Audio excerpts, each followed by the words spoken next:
Oh, you are wonderful. You are worthy, oh Lord. Wewe wajabu, wastahili sifa. Wewe wajabu, wastahili sifa. Now to go to Acts chapter 2 verse 42. Inasema, and they continued steadfastly. Steadfastly, that's the word, steadfastly, in the apostles' doctrine, and in the fellowship, and in the breaking of bread, and in prayers. Very important. They continued without breaking, steadfastly. Si kuja Sunday moja unapoteza 4. No, no, no. Si kuja Wednesday moja unaruka. No, no. Kuna tabia ya kiungu ambayo inataka kukukonektia kidogo katikati ya kuwa famous. Unajua kuna watu they want, every man wants to be known, including me. Ningependa sana nijulikane. Kama ulizaliwa unannounced, you have to die announced. You have to live announced. That's why I pray for you, ya kwamba you'll be able to access the God's kind of favor, the God's kind of fame. Now, Bible says they continued steadfastly in the apostles' doctrine, and in fellowship, and in the breaking of bread, and in prayer. Kwa Kiingereza verse 43, version nyingine inasema, and everyone was filled with awe. Hii inasema, and fear came upon every soul, and many wonders and signs were done by the apostles. Very important.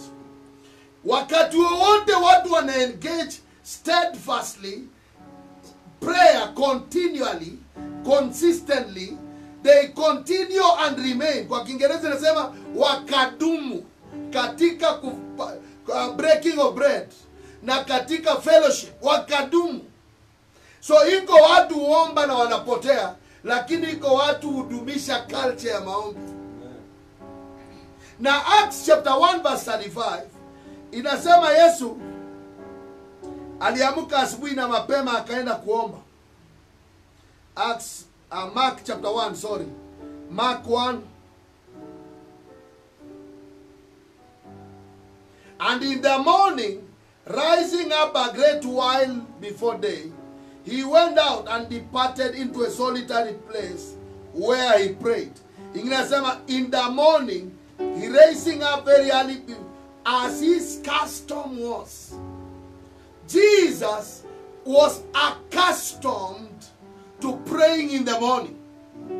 Now there is a way you pray until you develop the culture of prayer. Now let me tell you this, ya kwamba there is what one day prayer does, and there is what 1 year prayer does. There is what 10 years prayer does. Kuna watu wanaobaga mwezi moja wanakata tamaa. Lakini kuna tabia ya kuomba, kuna vitu huwa inazalisha. Now, prayerfulness, the first thing what the prayerfulness does, the prayerfulness lights a candle that brings men to limelight. Prayerfulness huwa inawasha candle, mshumaa ya Mungu, ambayo inafanya watu waanze kutambulika. Now let me show you this. Ukisoma Job chapter 29 verse number 1 to kwanza verse 3, Job anaongea kuhusu verse 2 and 3. Anasema ya kwamba I wish, Job chapter 29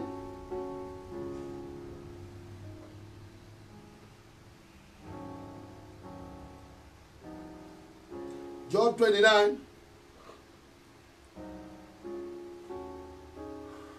verse 1 and so on verse 2. Oh, that I was in the months past, as in the days when God preserved me, when his candle shined upon my head, and when by his light I walked through the darkness. Now how many of you know ya kwamba huu ulimwengu umejaa giza? Isaiah anasema kwa 60 verse 1, Arise and shine, for thy light has come, and the glory of the Lord is risen upon you. Get it to know that glory rises juu ya watu. Now that light of God is what brings manifestation of people. What verse 3 inasema, darkness shall cover the earth and gross darkness the people. So kitu kinafanyaga watu wasijulikane duniani ni giza huwa linafunika watu. Na giza huwa linafunika watu, linafanya uzaliwe haujawahi julikana, ufe ukiwa haujawahi julikana. Watu ambao mlizaliwa mahali hamkuwahi julikana mlizaliwa. Haiwezekani ufe ukiwa tena hujajulikana na mtu. Ati tunafika kwa area, tunauliza mtu wa nyumba 10 hakujui, jirani haiwezekani. Kuanzia leo lazima uache mark everywhere you go. Na Matthew chapter 17 verse 1 to verse 3, wakati Yesu alienda kwa prayer mountain, as usual, as he used to pray, Jesus took the disciples to the top of the mountain where he used to pray. Verse number 2 inasema, he was transfigured before them. He transfigured before them. He changed before them. He became, Bible inasema, and his face did shine as the sun. Oh God, may your face begin to shine. Amen. I want to let you know ya kwamba watu wote wanajulikana duniani. There is something about their face. Wale mwaenda kwa uwanja mkaenda kuwatch football, how many of you remember your favorite footballer? Ulikuwa mara nyingi hata ukienda kumsalimia, you want somebody akupige picha na huyo mtu, because somehow you believe it's not a usual person, it's not a common person. Kuna kitu na footballers wanajua hii. Unaweza kuwa mzuri sana kwa kucheza mpira, lakini kuna ka element ya kiroho huwa kanarushwa juu ya wachezaji. Wengine wanafanya uchawi, wanaweka kwa viatu ndani, wengine wanaweka kwa socks, wengine wanatumbukiza jezi yao, ili akitoka mbio kwa uwanja unasikia tu mpaka fans wameruka kichwa na jina lake. Amen. Amen. Na hivyo iko area ya rohoni ambayo ukiingia ndani, your countenance change, your face. Ask Moses. Moses will tell you that alipotokea kwa prayer, he prayed 40 nights and 40 days. Alipotokea, there is something that glory did on his face. That is what prayer after a long time does. Inakupea what we call a wow element. Unakuwa na radiation kwa uso. Na hii sasa ndio inafanya watu waanze kuongea kukuhusu. Hakuna mtu ana interact na matukufu anakosa kutukuzwa. That's why ukitokea kwa muda mbele za Mungu, kuna kitu anafanya kwa your forehead. Na that's why devil worshippers wakitokea church, huwa wanajua Wakristo si kwa sababu ya kuongea kwa ndimi. Huwa wanajua Wakristo si kwa sababu ya kuvaa nguo ya kanisa. They look at your face and they know by what radiates from your face ya kwamba you are a genuine believer. Amen. Na kuanzia leo nakutangazia katika jina la Yesu, amen, that wow element, yes, that brings respect, yes, is coming on you. Amen. So Acts chapter 2 verse number 42 and 43, hii kitu inashuka juu ya watu, the glow that comes over people when they pray after some time. After, naongea kuhusu prayer yenye si siku moja. So wale watu mmeomba siku moja mja experience hii. Wale mmeomba wiki moja unaweza kuwa uja experience. Lakini iko kitu ushushwa baada ya kudumu katika maombi. Na hiyo kitu kwa Acts chapter 2 verse 43 inasema everyone was filled with awe. Everyone, after they maintained a culture steadfastly of apostles' doctrine, of fellowship, of, na ndio maana tutakikani kwa sababu ya coronavirus to break our culture of fellowship. Because there is something that fellowship does. As you remain consistently into the word of light, the entrance of that word brings light. Amen. And that light begins to shine in your life. I pray that as this word enter you, may the light of God begin to make you glow. Amen. In the name of Jesus. Amen. This O, nilikuwa naangalia meaning ya the word O. The word is the word O means reverential fear. Reverential fear. Zamani ungekutana hata na shemanzi wa church usher. Ungekutana na mama tu mwokovu wa kanisa. Kama unafuta sigara, hata unakula sigara na moto, ama unatupa kwa mfuko inaanza kukuchoma, ama unachukua sigara unafinya hivi, alafu unainangalisha upande ya chini, unaungua vidole na hakuna kitu unaweza fanya.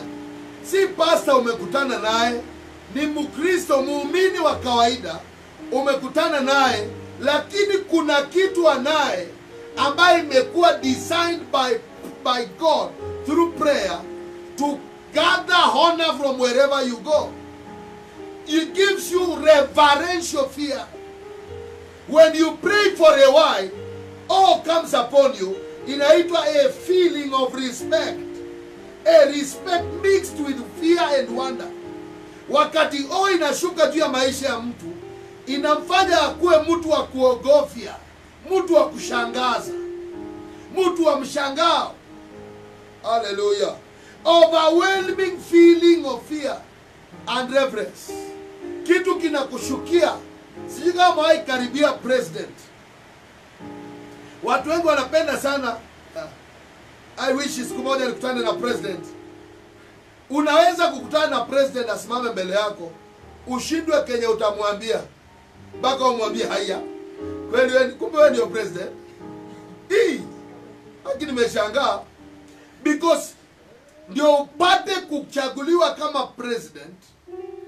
Kile kitu kinashawishi watu wakupatie kura ni beyond mdomo ya mtu. Ndio maana Bible inasema tuombee walio katika power, because wale wako katika power and authority wamewekwa hapo na Mungu. Iko kitu ya kiungu inafanya mtu anakuwa MCA. Watu wanaamka saa 11 kukupigia kura. Iko kitu huwa kinashawishi watu. Hata mimi nilipiga kura saa 11 nilikuwa kwa laini na hakuna kitu nilikuwa napewa. It is just something pushes you into that. Na hiyo kitu inafanyaga watu wachaguane, ndio ikishuka juu ya maisha yako inakufanya an icon, inakufanya tofauti na watu wengine. Na hakuna kitu mbaya kama ukose hiki kitu. Mwili wa mwanadamu ni udongo. By the way, hebu guza mwili yako dakika moja. Hiyo ni composition ya udongo na maji. Na ndio maana Bible inasema mwili huu wenye uko naye na mimi niko naye itarudi mavumbini. Maana ilitoka wapi? Mavumbini. Haikutoka mbinguni. Lakini kwa hiki chombo cha udongo kuna treasure za Mungu ambazo zimefichwa ndani yako. Na hizo treasure ndio zianze kuonekana. Inabidi bow to culture ya heaven. And one of the culture is prayer and fellowship. I wish ungesema amen. Now Genesis chapter number 12, God anakuta mwanaume mzima mwenye miraba sijui misaba ama 5. Mwanaume muscular, very very hard working man by name Abraham. Sorry, not Abraham. Abraham amekaa kwao sasa amefikisha 75 years. Hiyo ni kukaa sana. Na kueleza uzuri nikawa mwaje na mzazi amekaa na mtoto afika 35 years na bado mtoto afikiri. Anakuja hapa kanisa anasema mtu wa Mungu, ombea mtoto yangu angalau aweze jishughulisha, atoke huku nje vile wanaume wengine wanatokaga. Ye naye atafute bibi aoe, atuletee wajukuu. Sasa Abraham amekaa hapo ameoa. Sasa amefikisha 75. bado asubuhi anaendesha trakta ya mama, anakamua ng'ombe na kondoo na mbuzi zenye zinakamuliwa kwa area. Hiyo ndio kazi ya Abraham kwa boma. God anamtokea, anamwambia Abraham, leave your father, leave your brother, leave your kindred, leave your country to the place I will show you. Alafu anamwambia kitu yenye sijawahi sahau mpaka leo, there I will make your name great. Now, hii jina umezaliwa naye haiwezi kuwa great. Ile jina huwa inafanya mtu great, inatoka kwa yule anapeana majina. Nataka kukuambia ukweli ya kwamba ukisikia unataka kujiitanisha na jina ya mtu, hebu tajako watu ungependa uzaliwe kwa watoto yako. Usiningekuwa mtoto ya Swanzo, hao watu unataka kujiitanisha nao. There is something about their name. Others have diabolically gotten their names. Wengine wameipata, now let me tell you, wengine wameipata by God and through God. Na wengine wameipata through diabolical means, njia ya kiganga na kichawi. Lakini wako na namna wamepata jina kubwa. Kitu kinaongeza volume jina la mtu ndiye ajulikane, hicho kitu ni cha kiroho. Luke chapter number 4. Luke chapter 4. Niko najibu maswali ya wale watu wenye kwenyu kuanzia siku ya Vasco da Gama hakuna mtu wa kwenyu anajulikana. Verse 14, Luke 4:14 inasema, and Jesus returned in the power of the Spirit in Galilee. The returning this time was not as a carpenter's son. He returned in the power of the Holy Spirit. Oh God. Bible is saying he returned as a carpenter's boy. He entered Prayer Mountain, returned in the power of the Holy Spirit. Now Bible is saying, and there went out a fame of him throughout all the region around him.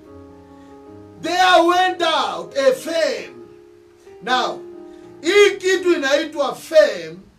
Leo ukifungua biashara ndio huwa inaita watu. Watu wengi tuko na biashara, lakini kama ile biashara yangu ya miwa, ambia watu nilikuwa nauza miwa zamani. Na nilikuwa nakaa na miwa zangu hapo, inafika saa 6 sijauza hata ya 5 bob. Mpaka nauliza ni miwa iko na shida ama nini? Nakata nusu ya miwa, nakula. Na niliuza miwa na sukari nguru, nikikula mimi mwenyewe. That's when I discovered ya kwamba hata kuanza duka si sign utakuwa mkubwa. Hata kuanza kanisa, kuanza huduma yako, kwanza watu wa huduma yao.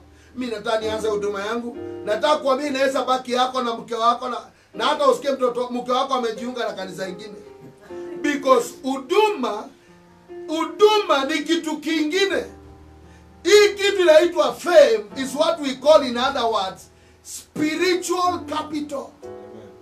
Spiritual capital is God's announcement of what you do. God anaanza kutangaza kile wewe unafanya. Nishaona watu wakicheza kinubi, vile huyu ndugu anacheza hapa anaitwa Eliakim. Na unasikia dunia mzima inamjua kwa sababu ya kucheza kinubi. Hajawahi imba sauti ikasikika. But kitu anafanya na piano, jina lake linaanza kutumwa katika ulimwengu wa roho. Anapata capital ya rohoni. Nishaona watu wakicheza gita ya kawaida tu, hata wakipea mwingine anabaki useless. But kwa mkono ya mwingine kuna capital ya rohoni. Nishaona watu wakiuza nyanya mpaka zikakauka. Unauza mpaka unaanza kula nyanya kama matunda, because hakuna mtu ananunua. Nishaona mtu, sijui kama mwahi pita mahali ukapita ukaona baada ya miaka ndio unasema haya, yaani hapa kuna kuana kanisa. Sijawahi jua hapa iko kanisa. Unaishi kwa hiyo area lakini hujawahi jua kanisa iko mahali fulani. Kitu hicho kanisa imekosa ni spiritual capital. Kuna capital ya rohoni ambayo ina sponsor majina ya watu. Na hii capital ni hewa inapatana na mojawapo ya tabia za maombi. Wakati watu wanaingia kwa maombi, there is something that God does to your name. I was 17, 18 years. The Lord told me, Mungu aliniambia nitoke. Siku nilikuwa nimeenda kuhubiri mahali huko, tukiimba huko mahali panaitwa Kimonda. Then the Lord said to me, Jaya, enda prayer mountain na uombe for 21 days. Uombe jina lako Jaya, maana nitakuinua. So I have never had such a boring prayer season, because for 21 days nilitumwa kuombea my name. Nikarudia Baba, nikaomba Baba, jina langu liende, mataifa ikubali. Nilipotoka prayer mountain, I started getting connections with prayer, with the preachings. Na hata wakati mwingine nilikuwa naenda mahali mimi naimba, napewa nafasi ya kuimba, nikianza kuimba na karibishwa kuhubiri. Hawajawahi nisikia nikihubiri. Kile kitu kimeanza kutangaza kuhubiri ni maombi nimefanyia jina langu. Nataka kukuambia hivi ya kwamba wale mnataka kuwa na jina katika jamii, hiyo jina inatokea katika maombi. Kanisa likitaka kupigwa, 1 Samuel chapter 3 verse 3, kitu cha kwanza shetani hufanya kwa kanisa ni kuzima taa. 1 Samuel chapter 3 verse 3, kuna kanisa ilikuwa na mhubiri anaitwa Eli kwa Bible. Na Bible inasema and in that day, in those days, the lamp of God went out in the temple of the Lord, where the ark of God was, and Samuel was laid down to sleep. This lamp, taa ya Mungu ndio ilizima kwanza. Kabla mabaya hayajapata familia, kile uzimwa ni majina ya watu. Kibali, unajua nini? Leo ukivamia jamii ya mtu famous, all the forces on earth will come against you. That's why ukienda kucheza football, leo upewe nafasi ya kucheza football, alafu unataka kuvunja mguu ya Ronaldinho, ndio utajua ya kwamba hiyo mguu ni ya watu. Referee red card utapigwa mbili. Unatereza ukielekea kwa mguu ya nani. Every forces will come again, because their level of light makes them heavily protected. There are people, as I'm talking to you now, your light will begin shining. Amen. In the mighty name of Jesus. Kuanzia leo, you shall not die in obscurity. Amen. In the mighty name of Jesus. Amen. Na ukisoma Mark chapter 9, nikimalizia hapa leo, nitaendelea Sunday. Mark chapter 9. Si mnajua kuna siku Yesu aliletewa kijana na roho ya kuanguka ya kifafa. Wakaletea wanafunzi wamtoe pepo. Wakajaribu kumtoa pepo, wakashindwa baada ya muda mrefu. Wakati wenye Yesu alitokea, there is something very strange that happened. Yesu alipotokea, wale watu walikuwa wameleta mtoto kijana akiwa na shida ya kuanguka na baba yake. Baba akiwa pale, wamemzunguka umati wa watu. When Jesus appeared, Bible inasema verse 15, Mark chapter 9, and straight away all the people, when they beheld him, they were greatly amazed, running to salute him. Jesus appeared, they were amazed. I declare over your life, beginning from today, you shall become an amazement. Amen. You shall become an amazement.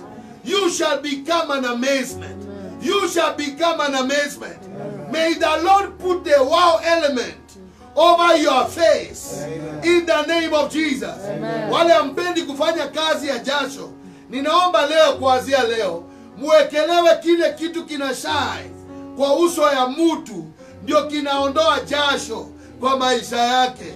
Mwanadamu hakuumbwa afanye kazi kwa jasho, aliumbwa afanye kazi kwa neema.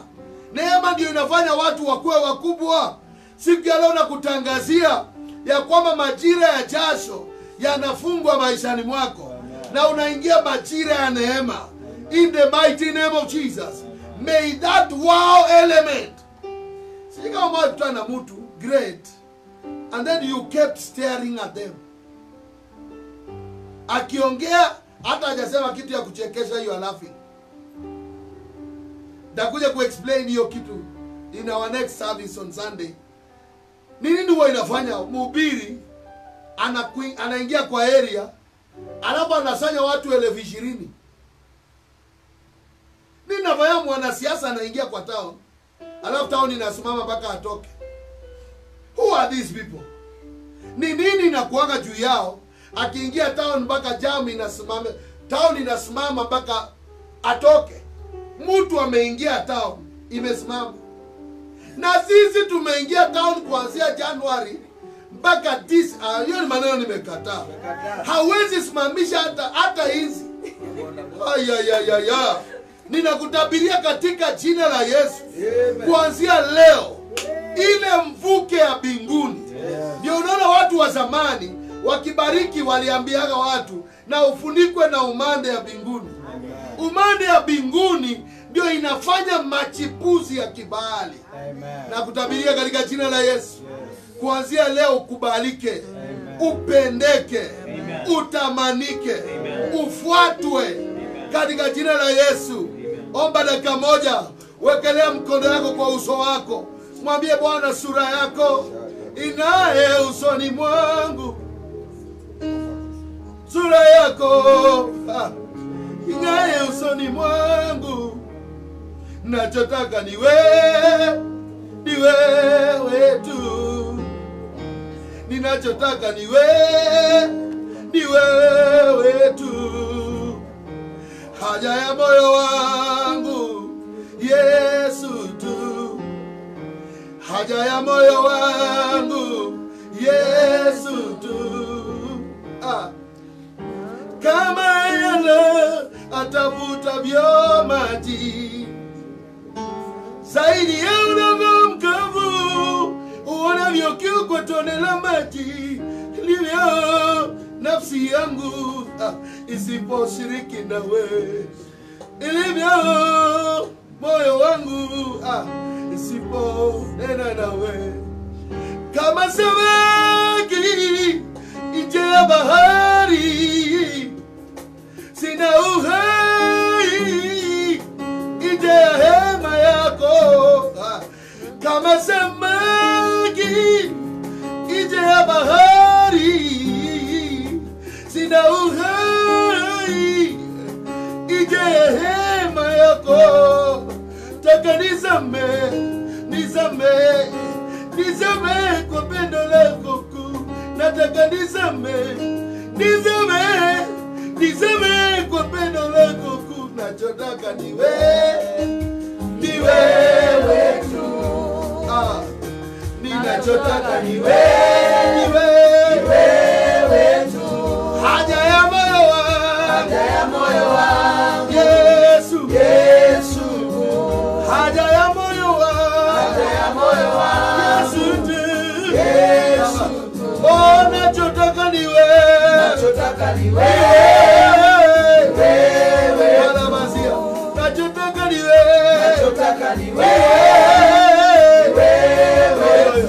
Haja ya moyo wangu. Oh ya. Yesu. Ola baba bas. Haja ya moyo wangu. Yesu. Ninataka nikujue zaidi ya fahamu zangu. Naona nikuinue zaidi ya hitaji langu. Niloweshe kwa roho nikujue. Bwana, sura yako ing'ae usoni mwangu. Niloweshe kwa roho nikujue. Sura yako ing'ae usoni mwangu. Bwana, niloweshe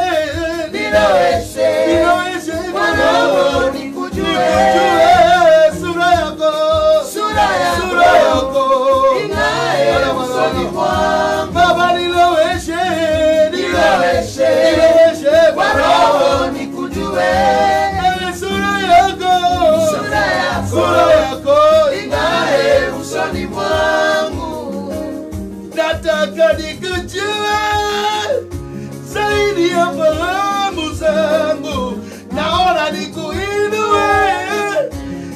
ndiye hitaji langu, niloweshe sura yako ningae usoni mwangu. Ninataka nizame kwa pendo lako kuu, nizame kwa pendo lako kuu, nizame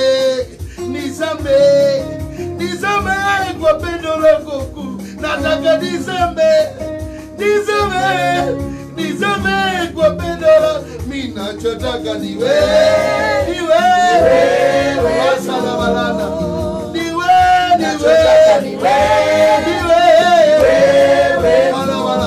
haja ya moyo wangu Yesu, haja ya moyo wangu Yesu, haja ya moyo wangu Yesu, haja ya moyo wangu Yesu, haja ya moyo wangu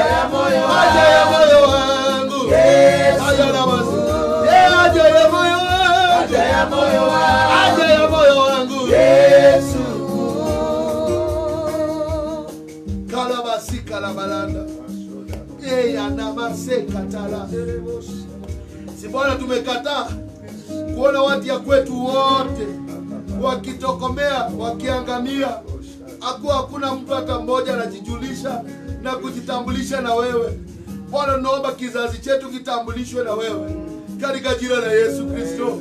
Ninaombea nuru yako ambayo inashuka juu ya vichwa vya watu na kuwafanya wasio watu wa kawaida. Siku ya leo ishuke juu ya maisha ya mtu. Sio uliambia Abraham, I will make your name great. Make somebody's name great. It is good to have a good name. A good name is better than nice fragrance. Leo natangaza jina liwekwe juu ya jina lako. Si Yesu alipewa jina, si jina juu ya majina yote ilipeanwa. Siku ya leo ninakuombea upatiwe jina ambayo itainuka zaidi ya watu wa kwenu katika jina la Yesu Kristo. Jina la Bwana libarikiwe na liheshimiwe. Masateri kanamanda. In the name of Jesus. Holy Spirit, we thank you. Fungua milango na malango ya watumishi wako. Kwa majira haya magumu umekuwa ukiinua watu Mungu kwa majira magumu. Sasa inua mtu tena kwa jina la Yesu Kristo. Amen and amen. Hallelujah. Amen. Hallelujah. Amen. Now on Sunday we are going to have two services. Inaanza saa 3:30 na nyingine inaanza saa 5:30. Sunday we may start saa 6 kamili. And nitakuwa nachambua kwa undani connection between prayer na majina ya watu kwa family. Because inawezekana jamii yetu si ile ya kujulikana. So inabidi spiritual law ikuwe applied kama ya Abraham ili ujulikane. Na si mbaya kujulikana.